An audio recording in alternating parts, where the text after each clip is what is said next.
অন্ধ নাকি? আমি গাড়ি চাপা দিয়ে মেরে ফেলেছি। এই কথাটা যেন কেউ কেউ জানতে পারে। কেউ জানবে না।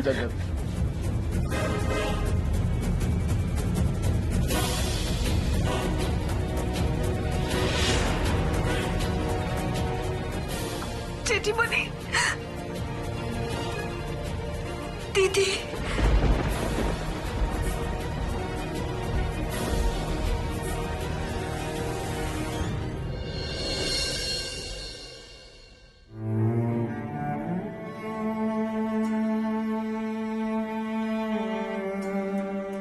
একে একে দাঁড়ান দাঁড়ান দাঁড়ান, কোথায় নিয়ে যাচ্ছেন? ডক্টর কোথায়? আপনারা কোনো কথা বলছেন না কেন? আমি ডাক্তারবাবুর সাথে কথা বলবো, 1 মিনিট দাঁড়ান। চলুন, কুইক কুইক তাড়াতাড়ি। ডাক্তারবাবু কোথায় নিয়ে যাচ্ছেন দিদিকে? কেউ তো কিছু বলছেও না। ওটিতে নিয়ে যাওয়া হচ্ছে।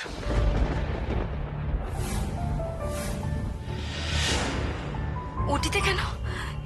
এই তো একটু আগে আপনি বললেন যে দিদির কন্ডিশন নাকি একটু একটু করে বেটার হচ্ছে।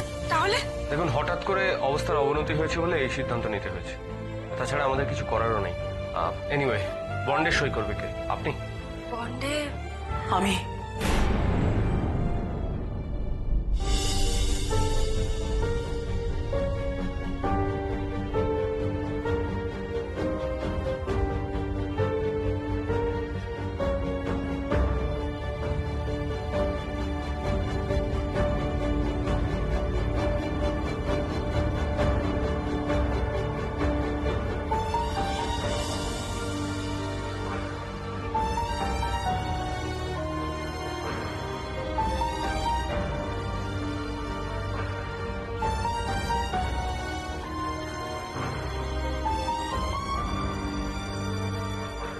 ইনি পেশেন্টের কে হন? আমি ওর মা।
বুঝবে কি কেউ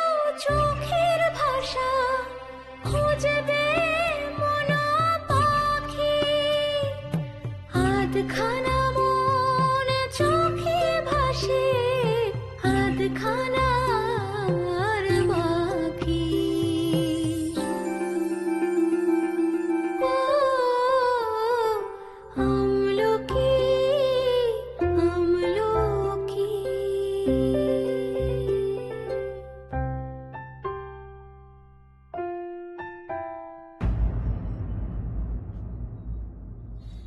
দিদিকে এবার নিয়ে যেতে দাও জেঠিমণি।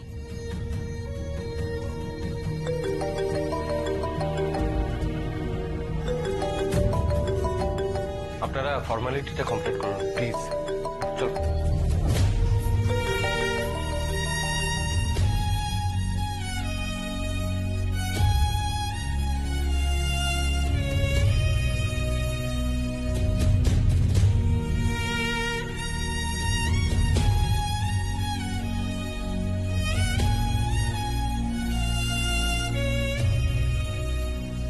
ভাগ্যিস বিয়ে বাড়ি যাওয়ার জন্য আমি বাড়ি থেকে দেরি করে বেরিয়েছিলাম।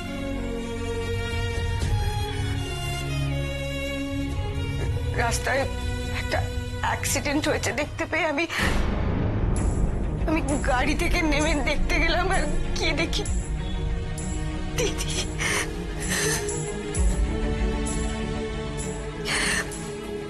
আমরা কত জায়গায় দিদিকে খুঁজেছি বলো তো, কত ভাবে কত জায়গায় দিদিকে খুঁজেছি, আর কিভাবে খুঁজে পেলাম এইভাবে।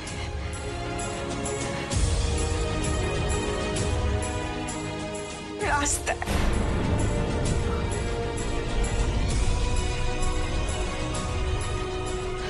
ও জেঠিমণি, জেঠিমণি দিদি দিদি দিদি সুস্থ হয়ে যাবে তো বলো? ডাক্তারবাবু তো কোনো আশাই দিতে পারছেন। কিচ্ছু হবে না ওর, কিচ্ছু হবে না, দেখিস তুই, কিচ্ছু হবে না। আমি কত ঠাকুরকে ডেকেছি বলতো, ভুলে গেলি তুই? ভুলে গেলি? ঠাকুর আমার ডাক শুনেছেন, আমার ডাক শুনে ঠাকুর ওকে আমার কাছে ফেরত পাঠিয়েছেন। আর কোনোদিনও আমার কাছ থেকে ঠাকুর ওকে ফেরত নেবেন না, জানি আমি। দেখিস তুই কোনোদিনও না, কখনো না।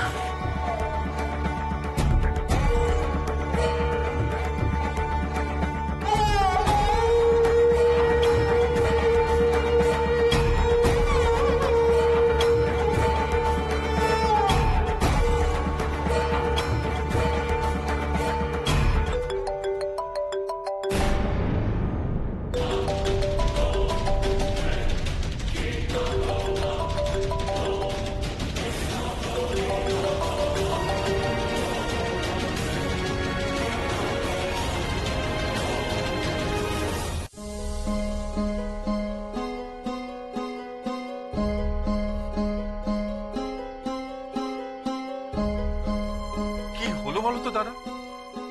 নন্দিতা বললো মোহনা অনেকক্ষণ বাড়ি থেকে বেরিয়েছে, তুমি বলছো তোমার সঙ্গে ফোনে কথা হয়েছে, কিন্তু মেয়েটা তো এলো না, ভোর হয়ে এলো। কি হলো বলো তো মেয়েটা? আচ্ছা বিয়ে হয়ে গেল, ভাবলাম একটু শান্তিতে বাড়ি ফিরবো, ব্যাস আটকে গেলাম পুরো। আমি কি করতে পারি?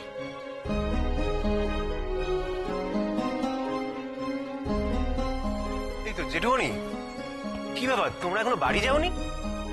কি হয়েছে? এই দেখো, তুই আবার এলি কেন? যা যা যা যা, তুই রেস্ট নে, কিচ্ছু হয়নি। না না, তোমরা এখনো বাড়ি যাওনি কেন? কিছু নিশ্চয়ই ঘটেছে জেঠুমণি, নিশ্চয়ই কিছু একটা লোকাচ্ছ আমার থেকে। দেখো জেঠিমণি বাড়ি চলে গেল আমায় কিছু না বলে, তারপর মোহনা এখনো এসে এখানে পৌঁছলেই না। কি হয়েছে, কি হয়েছে বলো না আমায়। আমি কি নিজেই কিছু জানি চাই যে আমি তোকে বুঝিয়ে বলবো? তোর জেঠিমা তো কোনোদিন আমার কোনো কথার তোয়াক্কা করেনি। সে নিজের মনে নিজের নাচ নিয়ে থেকেছে। মোহনাটাকে চেয়েছিলাম যে আমার মতন করে মানুষ করবো, কিন্তু সে হয়েছে ঠিক তোর জেঠির মতো। জেঠুমণি, তুমি আজ এসব কথা কেন বলছো? কেন বলবো না?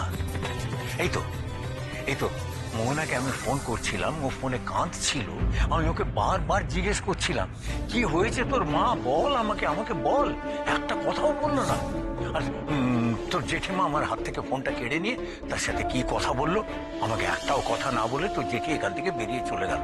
তার মানে মোহনা তাকে কিছু না কিছু নিশ্চয়ই বলেছে যেটা আমায় বলেনি। তারপর থেকে যতবার তাকে আমি ফোন করে যাচ্ছি ফোন ধরছে না। এই কিছুক্ষণ আগে একটা SMS পাঠিয়ে দিয়েছে। SMS? হ্যাঁ, দেখাচ্ছি তোকে, এনে দেখ।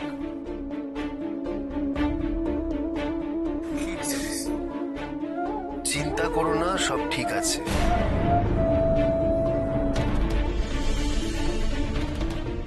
কিন্তু মোহনা তো এরকম খামখেয়ালিপনা করবার মতো মেয়ে না।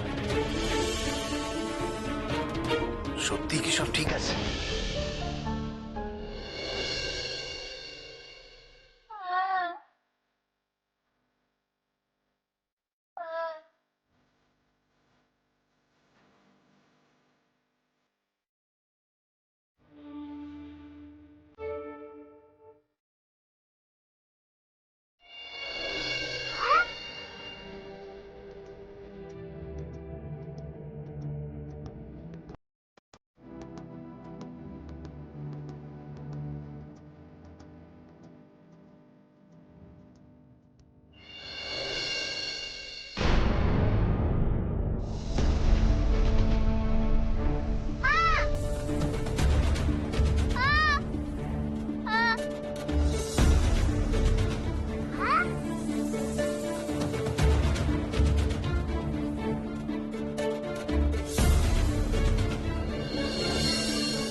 জেঠিমণি হয়ে গেছে বোধহয়।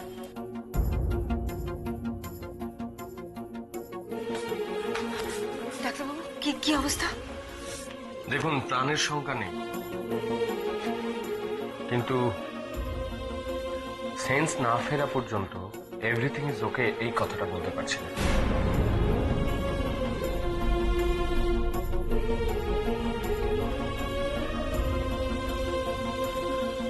মানে মানে ব্রেনের অপারেশন, বুঝতেই তো পারছি।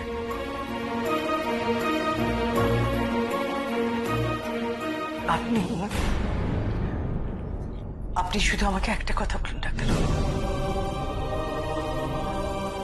আমার মেয়েটাকে আমি সুস্থ করে নিয়ে বাড়িতে ফিরতে পারবো তো? শুধু এইটুকু বলুন আমায়। বেঁচে হয়তো যাবে, কিন্তু কি অবস্থাতে বাড়ি নিয়ে যাবেন সেটা এখনই বলতে পারছি না। সেন্স না ফেরা পর্যন্ত এটা বলা মুশকিল, একটু অপেক্ষা করতেই হবে। অপেক্ষা করব আমি অপেক্ষা করব। চন্দনার জ্ঞান ফিরলে ওর সঙ্গে কথা বলে তবে আমি এখান থেকে নড়বো, তার আগে আমি বাড়ি যাব না। কিন্তু দেখুন, আপনি না আর কিছু নিয়ে ভাববেন না প্লিজ। ও আমাদের একমাত্র মেয়ে।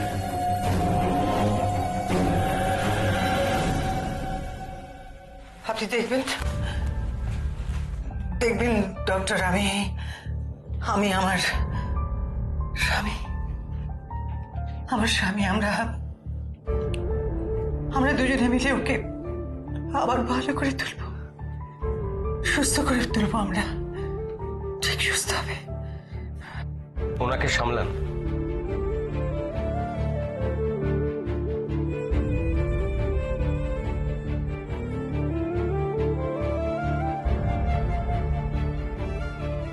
চলো বাড়ি চলো জেঠিমণি। বাড়িতে সবাই খুব টেনশন করছে তো। জেঠিমণি আমাকে কতবার ফোন করে ফেলেছে। আর আমরা দিদির জ্ঞান ফেরার আগে আবার চলে আসবো। চলো চলো বাড়ি যাই। বাড়ি বাড়ি যাব, কিন্তু বাড়ি গেলে যে তোর জেঠুমনি সব জানতে পেরে যাবে, অনেক প্রশ্ন করবে, কিন্তু তোকে আমাকে মোহনা উনি সবকিছু জানতে পেরে গেলে রেগে যাবেন, ভীষণ রেগে যাবেন। এত রাগী মানুষ যদি আবার আমার মেয়েটাকে দূরে ঠেলে দেয় তখন, না উনি জানলে আর আমাকে এখানে আসতে দেবেন না, চন্দনার কাছে আর আমাকে কিছুতেই আসতে দেবেন না। আমি বাড়ি যাবো না রে, আমি এরকম কিচ্ছু হবে না জেঠিমণি, কিচ্ছু হবে না। তুমি বাড়ি চলো, আমি তো আছি। মনে আমি একবার চন্দনাকে দেখে তারপর বাড়ি যাবো। একটা বার দেখি ওকে তো এখনই নিয়ে আসবে ওরা বাইরে, না আমি দেখে নিয়ে যাবো। তাহলে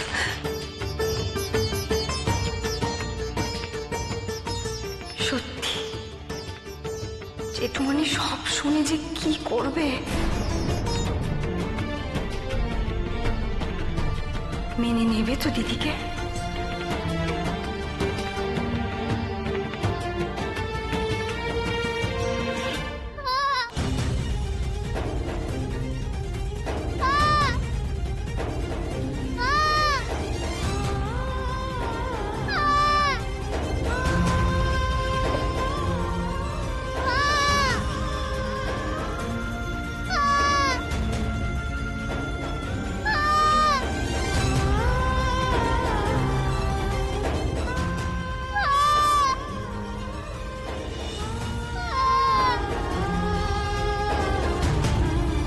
বললাম বাকি বয়ামগুলো রোদে দে, তা না দাঁতে পুরুষ করছে।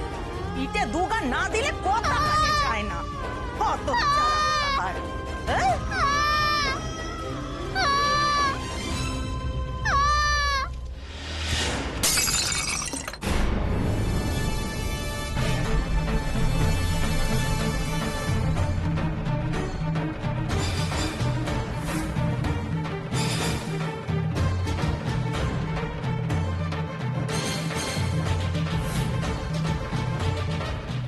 লক্ষ্মী কথা কর, সকাল সকাল আমার ক্ষতি করে দিলি তো।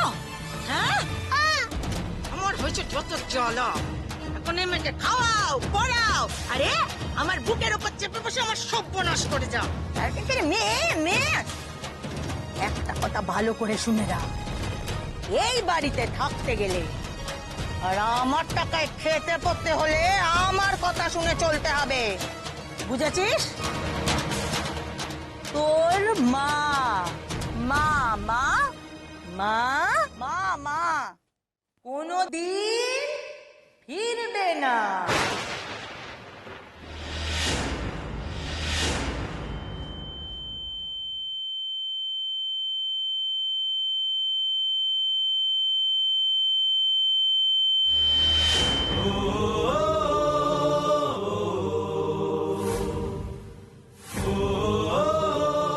মাকে খোঁজা বন্ধ কর। এই, চুপ! একদম চিৎকার করবি না। সব বলেছি ঠিক বলেছি, সত্যি কথা বলেছি, বুঝেছিস? এই, চিৎকার করলে না একেবারে শেষ করে দেবো তোকে। হচ্ছিস কি? এই এই, ওই দেখো, আরে পড়ে গেল সব।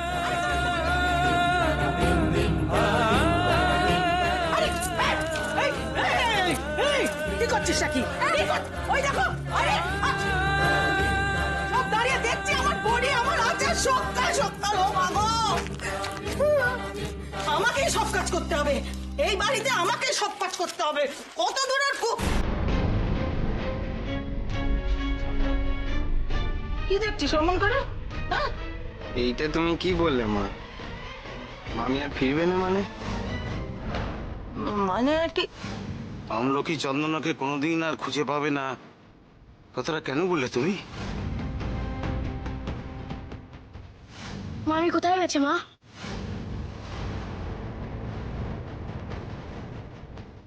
জানি না বাবু, আমি কিচ্ছু জানি না।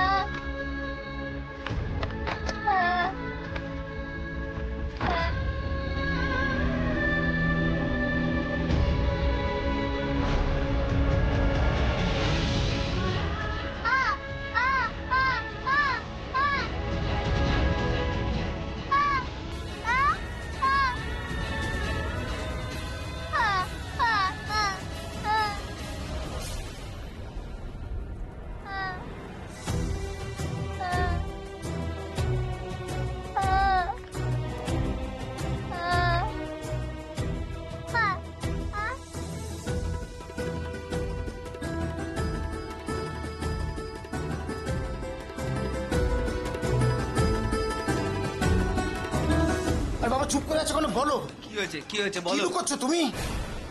বলো না। কি বলো। তোদের মামি কত হয়েছে?